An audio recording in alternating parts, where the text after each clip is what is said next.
Good morning. My name is Daniel, and I will be your conference facilitator today. Welcome to T. Rowe Price's third quarter 2025 earnings conference call. All participants will be in listen-only mode until the question-and-answer period. I will give you instructions on how to ask questions at that time. As a reminder, this call is being recorded and will be available for replay on T. Rowe Price's website shortly after the call concludes. I will now turn the call over to Linsley Carruth, T. Rowe Price's Director of Investor Relations. Hello, and thank you for joining us today for our third quarter earnings call. The press release and the supplemental materials document can be found on our IR website at investors.troweprice.com. Today's call will last approximately 45 minutes. Our Chair, CEO, and President Rob Sharps and CFO Jen Dardis will discuss the company's results for about 15 minutes. Then we'll open it up to your questions, at which time we'll be joined by Head of Global Investments, Eric Veiel. We ask that you limit it to one question per participant. I'd like to remind you that during the course of this call, we may make a number of forward-looking statements and reference certain non-GAAP financial measures. Please refer to the forward-looking statement language and the reconciliations to GAAP in the supplemental materials, as well as in our press release and 10-Q. Discussions related to the funds is intended to demonstrate their contribution to the organization's results and are not recommendations. All investment performance references to peer groups on today's call are using Morningstar peer groups and for the quarter that ended September 30th, 2025. I'll now turn it over to Rob. Thank you, Linsley, and thank you for joining today's call. Third quarter returns were strong across equity markets, with concentration in mega-cap growth sectors remaining near peak levels. We reached an end-of-period high of $1.77 trillion in assets under management as of September 30th, and created an opportunity to bring innovative new solutions to market for our clients with our recently announced strategic collaboration with Goldman Sachs. I'll talk in more detail about this collaboration in a minute, but first I'll share an update on investment performance. Our long-term investment performance is solid, with 50% or more of our funds beating their peer groups on the 3, 5, and 10-year basis.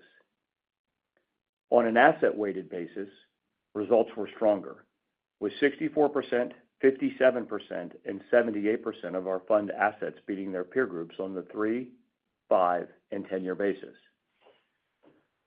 While we have always believed that focusing on the long term is the right lens for investment performance, I want to call out improvement in our one-year numbers, with 53% of fund assets now beating their peer groups. We're encouraged by this improvement and the momentum we are building. I'd like to share a few other highlights. On an asset-weighted basis, over half of our equity fund assets beat their peer groups for the 1, 3, and 5-year time periods, and over 70% beat their peers over 10 years. Fixed income performance is even stronger, with over 70% of fund assets beating their peer groups in all reported time periods. In our target date franchise, 81%, 71%, and 98% of fund assets beat their peer groups on a 3, 5, and 10-year basis. One-year results were weaker, with 43% of target date fund assets beating their peers, as underlying security selection in some of the equity building blocks impacted performance. Across alternatives, performance in senior direct lending strategies was strong, and distressed mandates outperformed their targets.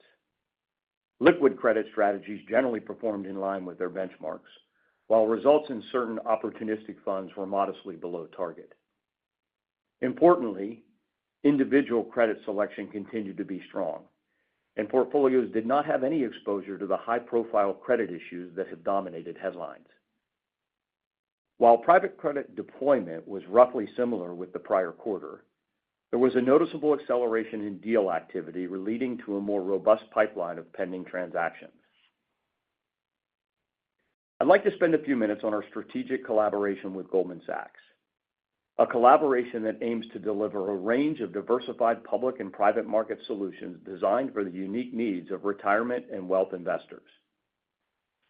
Initially, we will focus on 4 areas: a co-branded sister series for the target date franchise, model portfolios, multi-asset offerings, and personalized advice solutions and advisor-managed accounts.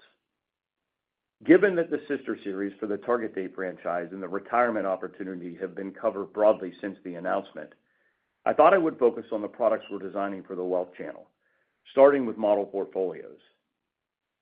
We are developing a co-branded series of asset allocation model portfolios with alternative investment allocations, with plans underway to be on the first platform before year-end, followed by other platforms in 2026. Goldman Sachs will be the advisor, providing tactical and strategic allocation for the models and some of the underlying products. OHA will provide the private credit exposure, and T. Rowe Price will provide the balance of the other underlying products. We are also working on multi-asset public-private market solutions that will allow advisors to easily incorporate alternative investments into their clients' portfolios. The first two offerings, a public-private equity strategy and a multi-alternative strategy, are expected to launch by mid-2026. T. Rowe Price will be the advisor on these solutions, which will incorporate capabilities from T. Rowe Price, OHA, and Goldman Sachs. Moving to our third focus area, we will offer a managed account platform for independent advisors so they can deliver participant advice in plans on T. Rowe Price's record-keeping platform and for retirement savers out of plan in the latter half of 2026. These personalized accounts will combine T. Rowe Price's investment and advice capabilities and Goldman Sachs Asset Management's digital planning and personalized management account technology, enabling independent advisors to manage individual accounts at scale. These solutions will include allocations to both T. Rowe Price and Goldman Sachs products. Finally, and as I mentioned at the start, the co-branded sister series for the target date franchise, which will include allocations to T. Rowe Price public equities and fixed income, OHA private credit, and other alternatives from Goldman Sachs, has received significant attention. Work is ongoing, and we expect to launch in mid-2026. We believe that exposure to high-quality alternatives at the right price in professionally managed retirement accounts can improve results for retirement savers by providing diversified sources of returns. And we believe our co-branded target date series will be a highly competitive solution in the marketplace. Before I hand it to Jen, I want to share a few additional highlights from the quarter. We introduced 2 new retirement allocation funds with a strategic partner in Asia, marking the first time a U.S. asset manager is making retirement-focused products available to retail investors in Hong Kong and Singapore. We continue to grow our ETF business, with $19 billion in AUM as of September 30th. 12 of our ETFs surpassed $500 million, with 5 reaching over $1 billion. Together with the International Finance Corporation, a member of the World Bank Group, we launched the Emerging Markets Blue Economy Bond Strategy, aiming to address water challenges by investing in corporate blue bonds in emerging markets. With over $200 million in commitments from partners, the strategy supports projects such as clean water infrastructure. And we hosted our inaugural Investor Development Program, a week-long investment training program for large strategic clients. Over the course of a week, we provided insight into our investment process and research platform, while also gaining a better understanding of what matters to them as clients. We are focused on delivering excellent investment performance while partnering more closely with our clients and developing broader solutions that meet their financial objectives. At the same time, we are running our business efficiently and keeping pace with the change in our industry. I want to thank our dedicated and talented associates for their continued work on behalf of our clients. And with that, I will ask Jen to share an update on the third quarter financial results. Thanks, Rob, and hello, everyone. I'll review our third quarter results before opening the line for questions. Our adjusted diluted earnings per share of $2.81 for Q3 2025 is up over the prior quarter and Q3 2024 from higher revenue, driven by higher average AUM. As previously reported, we had $7.9 billion of net outflows in Q3. Outflows in our retail and intermediary channels were partially offset by several large institutional wins.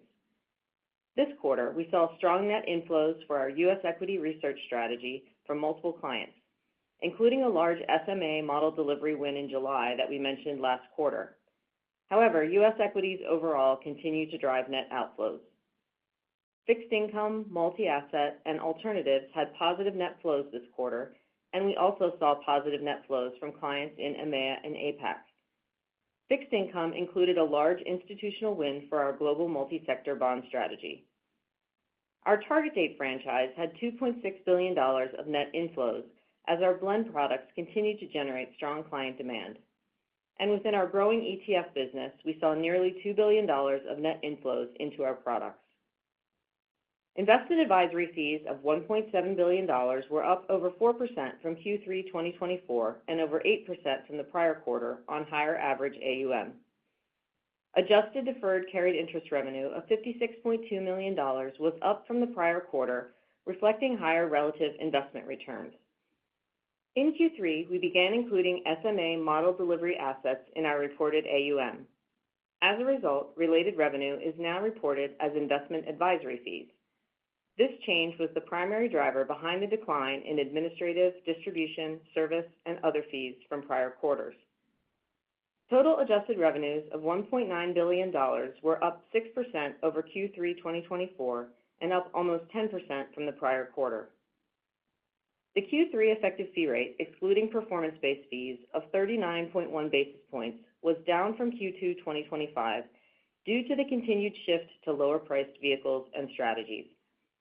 This is driven primarily by ongoing outflows in U.S. equities and mutual funds, which have higher than average fees, and the growth of our target date trusts and the blend series. Turning to expenses, Q3 2025 adjusted operating expenses of $1.1 billion were up a little over 3% from Q3 2024, largely from higher technology and depreciation costs, but down 1.1% from the prior quarter on lower compensation and related costs and lower advertising and promotional expenses. We continue to expect 2025 adjusted operating expenses, excluding carried interest expense, to be up 2 to 4% over 2024's $4.46 billion. Similar to recent years, in Q4 we anticipate increases in our long-term incentive compensation expense, reflecting the timing of our annual grants in December, and seasonally higher advertising and promotional and G&A expenses. These increases will not carry into the Q1 2026 run rate. As we discussed last quarter, we developed a broad and ongoing expense management program that will allow us to continue investing in our future while keeping our controllable expense growth rate in the low single digits in 2026 and 2027. We have taken several steps to execute on this plan, including eliminating a number of roles across the firm in July and outsourcing and expanding some of our technology capabilities through trusted vendor partnerships. As a result, headcount as of September 30 is down 4% from December 31, 2024. In Q3, we incurred $28.5 million in non-recurring costs, primarily severance and related compensation associated with these actions. These one-time costs were excluded from our adjusted operating expenses. The reduction in average headcount also contributed to a decline in compensation, benefits, and related costs to $632.5 million in Q3 compared to prior quarters. We have also identified several opportunities to better manage our real estate portfolio, including transitioning over time from owning to leasing certain properties. In some smaller locations, we will also transition to serviced offices. As part of this effort, we've made the decision to exit 2 of the 6 buildings on our Owings Mills campus, which are currently unoccupied. This will result in a non-recurring charge of approximately $100 million in Q4, which will be excluded from our non-GAAP measures. Looking at capital management, our financial position remains strong, with over $4.3 billion in cash and discretionary investments on our balance sheet. As a reminder, the third quarter is often a high watermark for cash prior to paying our variable compensation in December. We bought back $158 million worth of shares during the third quarter, bringing buybacks through September 30 to $484 million, or 4.8 million shares. Notably, this figure is twice the number of shares repurchased in the full year 2023. We continued to buy back in October and have surpassed $525 million worth of shares year to date. We're pleased with the progress we have made to advance several initiatives in our ongoing expense management program, allowing us to better align our revenue and expense growth and preserve capacity to attract and retain talent, enhance our client experience, and invest in strategic growth opportunities. And now I'll ask the operator to open the line for questions. To ask a question, please press star 11 on your telephone and wait for your name to be announced. To withdraw your question, please press star 11 again. In the interest of time, we ask that you please limit yourself to one question. Please stand by while we compile the Q&A roster. Our first question comes from Michael Cyprys with Morgan Stanley. Your line is open. Great. Good morning. Thanks for taking the question. Wanted to ask about digital assets. I saw that you filed for a multi-token crypto ETF. I was hoping you could talk about how you see crypto fitting into client portfolios, how you're seeing demand trends evolve, and if you could talk about your strategy, aspirations, and the steps that you're taking in the digital asset space. Thank you. Yeah. Hi, Michael. This is Eric. I'll be happy to take that question. We started on the journey in digital assets back in 2022, working on our investment capabilities with the premise that the digital asset space will have both operational and investment alpha available there. And we've been focusing on building our expertise internally before launching a product, investing a small amount of our internal seed capital across multiple tokens and blockchains, really using our own fit-for-purpose digital asset platform. The ETF that we're going to launch, technically an ETP, we're confident will be an important building block across different parts of the value chain for our clients. Ultimately, we're a solutions provider, and we think that digital assets will be a growing part of what clients are interested in and will play a role in different portfolios. Our team, our multi-asset team, has studied momentum, volatility, tail risk characteristics of these assets, and we think it will be a part of these portfolios over time. In terms of demand, it's certainly growing. We see it when we talk to advisors and gatekeepers, and so we're really happy to be a part of it and think that we've got something innovative here. Thank you. Our next question comes from Ben Budish with Barclays. Your line is open. Hi, good morning, and thank you for taking my question. Rob, you gave some helpful detail on the partnership with Goldman Sachs in your prepared remarks. So wondering if you could unpack a little bit more, any details you can share on the economic arrangement. So T. Rowe will be acting as an advisor. There will be some OHA credit assets. I know it's probably still early. Perhaps those discussions are still ongoing, and it'll obviously be some time before these products launch. But anything you can share there in terms of how we should think about the ultimate economic impact given an assumed level of flows would be helpful. Thank you. Sure. I'm not going to get into the specifics with regard to the economics for obvious reasons. I will say that the economics are balanced and equitable and appropriately incent both our team and Goldman to put resources behind the collaboration. I think the collaboration kind of really will feature strong capabilities across a range of liquid public and private market alternative offerings, including capabilities from OHA. OHA private credit is incorporated into the offerings across wealth and retirement. So, kind of overall, I would characterize the economics as balanced.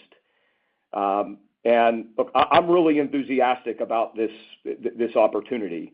I think Goldman's going to be a great partner. They do bring strong capabilities and returns across a range of private market alternative offerings. They bring complementary distribution. They bring additional expertise around things like advice and technology.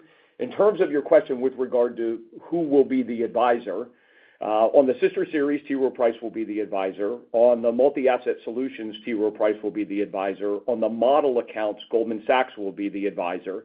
and we'll work together on the advice offerings. I might just add from a timing perspective, we're moving at pace. We had a lot of the discussions ahead of time on product construction and how the fees might work. And so we're moving at pace to try to get some of the first offerings into market over the next 6 months. Obviously, those take time to scale, but we are moving at pace. Thank you. Our next question comes from Dan Fannon with Jefferies. Your line is open. Thanks. Good morning. Rob, I was hoping you could just talk a little bit more broadly about flows and kind of trends. We obviously have the seasonal impacts going into year end and maybe how that might transpire in terms of the near-term momentum, but also then looking into next year, you've highlighted improving performance. I guess areas where you think there could be emerging strength, and then obviously the U.S. equity headwinds. Do you see that persisting at a similar rate as you look ahead, or is there some changes underneath that maybe are a little more encouraging? Yeah, Dan, thanks for the question. A number of puts and takes. At this point, our outlook for Q4 flows is weaker at the margin. The month of October is looking more like August than July or September, and the weakness can largely be attributed to higher redemptions in equities. We're seeing rebalancing after strong equity market returns. I think given the concentration of returns and the benefit to the cap-weighted benchmarks, it's continued to drive passive share gains. And our institutional pipeline right now is softer than it's been when we've given updates in previous quarters. To your point about kind of some of the positives, I think there are a number of positives.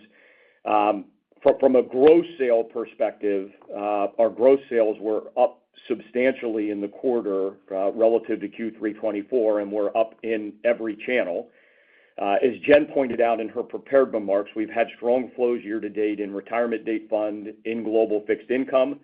I would say our suite of ETFs and SMA are also building momentum. In alternatives, OHA is having a record capital raising year with particular success in private credit. They have raised over $6 billion of gross capital commitments in the quarter on an unlevered basis. Kind of ultimately that will convert to flow and fee basis AUM as they selectively deploy it. So look, I think there are a number of positives, but I would say in the near to intermediate term, those need to continue to build and become a bigger portion of the book before we get to a point that growth in those areas will be significant enough to offset what we're seeing from an equity redemption perspective. Thank you. Our next question comes from Craig Siegenthaler with Bank of America. Your line is open. Good morning. We have a follow-up on the potential migration of privates into foreign Ks and your newly formed partnership with Goldman. So I heard your commentary that a co-branded sister series will be launched very soon. But when will you start marketing these strategies to DC plan sponsors, both via your DCIO relationships and also with plans where T. Rowe Price is the record keeper? And from your recent conversations with clients, do you have an idea of the level of substituting that you will expect with the new strategy from your legacy target date strategies? So in terms of timing, the sister series will be launched in collective trust, and ultimately the launch will coincide with the initial client. Look, in terms of interest, our engagement with clients suggests that they understand and embrace the investment case. But fees and fiduciary risk remain a very meaningful concern. So, I would say, particularly among large plan sponsors where ERISA is a meaningful consideration, this is going to develop slowly, and a lot will depend on what we hear in response to the executive order from the DOL and the SEC coming at some point after the first of the year. I think to the extent that you get clarity from a safe harbor perspective, interest will build in time. But my sense is that uptake will be relatively slow at the outset. Our objective with the sister series is to be in market with a best-in-class product, building and demonstrating track record. So ultimately, as enthusiasm for this builds, we have something that can be a leader in the market. Thank you. Our next question comes from Ken Worthington with JP Morgan. Your line is open. Hi, good morning, and thanks for taking the question. Can you help us better gauge the potential sales you could generate from the three strategies you highlighted this morning? I think it's the co-branded, the public-private, and the managed account. I would think that the addressable market for these three are substantial, but if we look at a few years, what does success look like in terms of assets under management from these products? Are we talking success looking like a couple of billion? Could it be, far greater than that if we look at a couple of years? Like, help us sort of size what you're thinking with these three, call them strategies. Yeah, Ken, as you point out, wealth and retirement are very large markets. We think these are well-designed and compelling solutions. And in time, I would say our aspirations are meaningfully greater than a couple $2 billion. I would caution you that we'll be launching them with the first model product available in market late this year, but throughout the course of next year. And ultimately, we'll have to build track record, we'll have to build scale, we'll have to get placement on platforms. But I would be really disappointed if you used a 3-year time horizon if we'd only raised in these strategies a couple $1 billion. I think my ambitions would be significantly greater than that. Thank you. Our next question comes from Bill Katz with TD Cowen. Your line is open. Thank you very much, and appreciate the commentary. Just coming back to expenses a little bit, just sort of wondering, as we look into next year, obviously a really good belt-tightening quarter this quarter, can you maybe frame out some of the savings you could see on the real estate side, or maybe just, if you want to frame it out relative to the 2 to 4% growth rate that you still anticipate for this year? Thank you. Thanks for the question. I'll start in. So we did say as part of my prepared remarks that we have had this broad expense management program that we've been executing. We're a few months into it. Obviously, we've seen some good success already in terms of our ability to execute into the third quarter. We have set the plans in place such that we would be able to have our controllable expenses, which, as a reminder, make up about 2/3 of our expense base, grow in the low single digits in 2026 and 2027. So there are a series of plans that we're continuing to execute. I'd highlight the ones that we've done thus far this year. Number one, we did the reduction in force in July. Number two, we've been refining our sourcing strategy, particularly in technology. And that's just executing in-house where we're differentiated and looking at using third parties where it makes sense to leverage scale and capabilities to better support our clients. And then third, as you mentioned, our real estate portfolio. That will take some time to execute, the largest piece of which, though, is the Owings Mills campus change that I mentioned in my prepared remarks. Yeah, on expenses, I think it's important to understand that this is purposeful, and the objective here is to allow us to invest behind our strategic priorities. So the savings that were generated are going to be reinvested in extending our leadership in retirement with a focus on solutions and advice, broadening our investment capabilities, whether you look at it from a vehicle lens with ETF and SMA. When you look at our product roadmap, we continue to broaden our ETF offering, and are confident that by the end of 26, we'll have ETFs in market that cover over 3/4 of the Morningstar AUM universe, broadening our capabilities in alternatives, in digital, and combining those capabilities to deliver solutions. I also would say that we are freeing up resources to invest in our AI capabilities enterprise-wide, which I think to some extent can give us payback from a productivity perspective, but I think also can help us execute and deliver better on behalf of our clients over time. So, what you characterize as belt tightening, I would say, is kind of very purposeful focus on driving productivity and efficiency in order to have the resources to invest in our strategic priorities. Thank you. Our next question comes from Alex Bond with KBW. Your line is open. Hey, good morning. Thank you for taking the question. Hoping to drill down a bit on the ETF offerings. Wondering how traction has been here more recently and where you're seeing relative strength, and then also curious just to get your take on how big of an opportunity you think this could be, the active ETF space could be for both TROW and the broader industry. Thank you. Yeah, thanks, Alex. This is Eric. As we talked about, we've filed for 8 new ETFs, active ETFs, 4 on the equity side and 4 on the fixed income side. 2 of those on the equity side open up a new market for us in the active core, the lower fee, lower tracking error piece of the market, where we have not had an offering, and it's a very large and growing part of the market, and we feel like we have a right to win in that space. So we're moving into it with those 2 specific ETFs.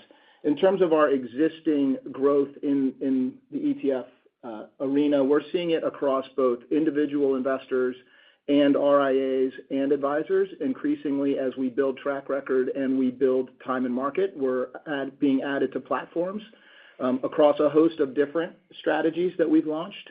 And as we look into 2026, we have over a dozen ETFs in plan that we have not filed yet, but that we are working towards filing. So we have a lot more to go. In terms of the overall size, I mean, this can and should be a very big business for us through time.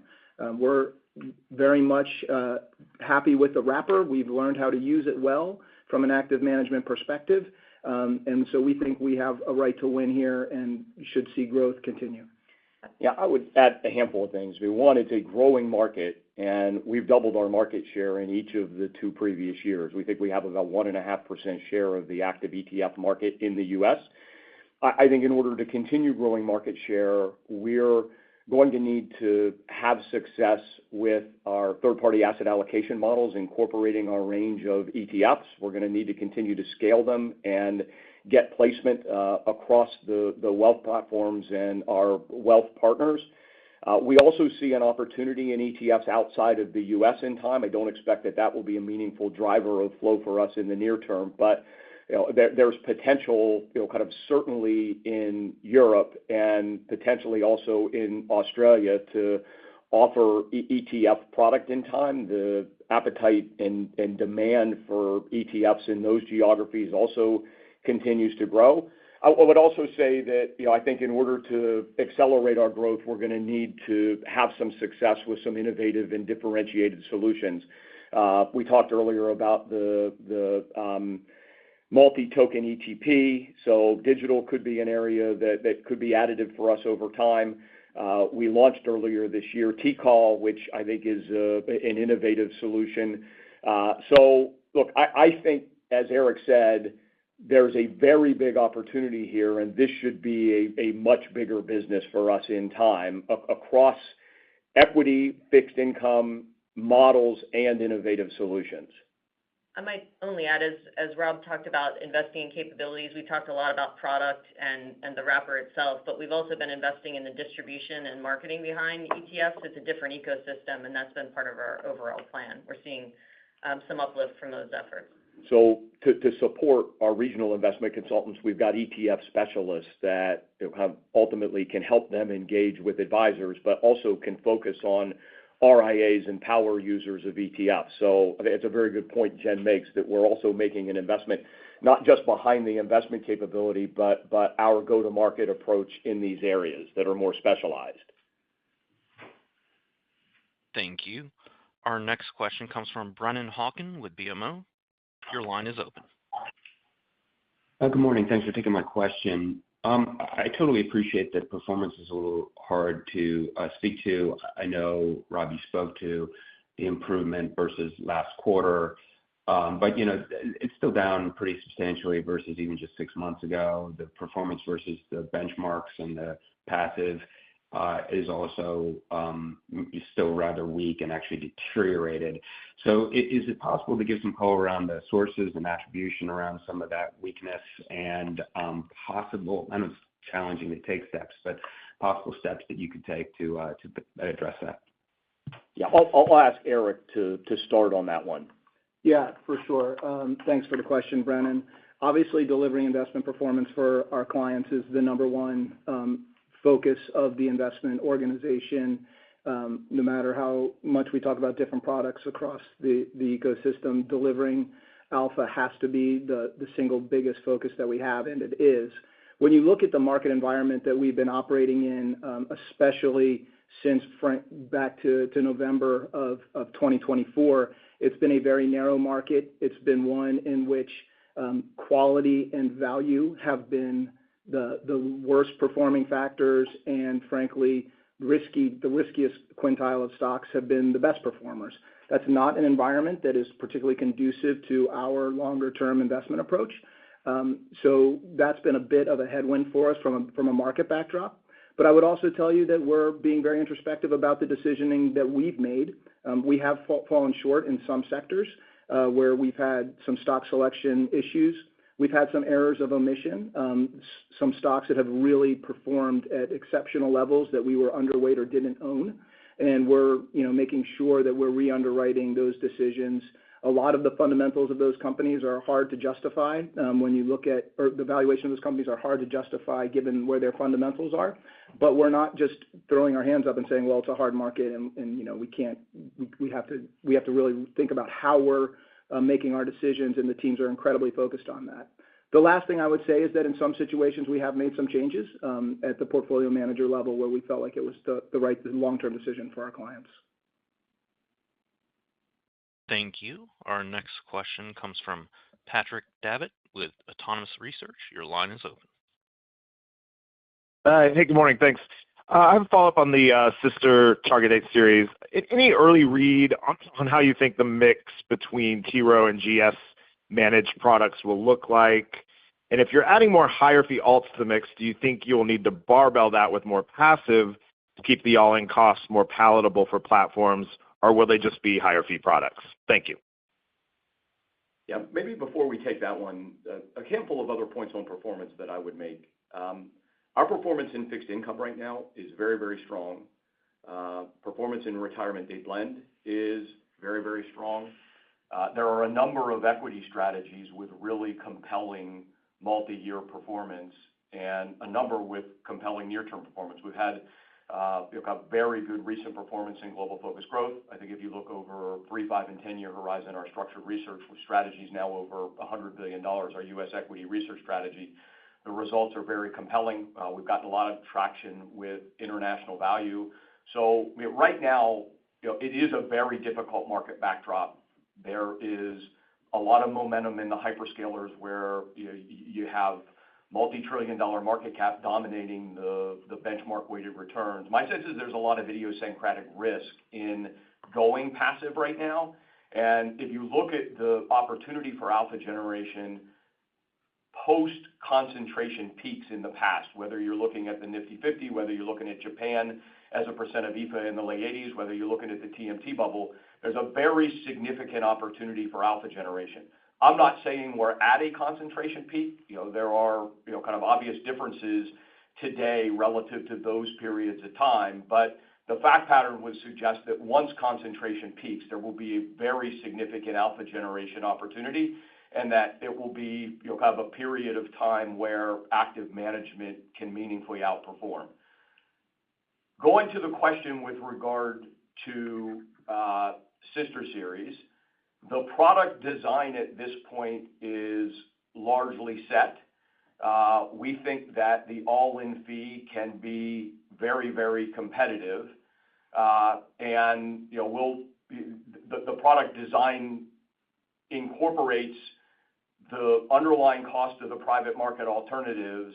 So, I think we'll be able to deliver something that is consistent with offerings in the marketplace today, despite having allocations that are, kind of up to mid to high teens in private market alternatives at certain points along the glide path. Thank you. And our final question comes from Glenn Schorr with Evercore. Your line is open.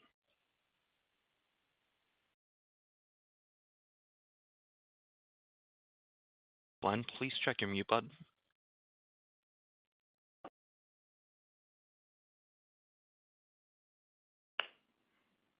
Once again, Glenn, please check your mute button.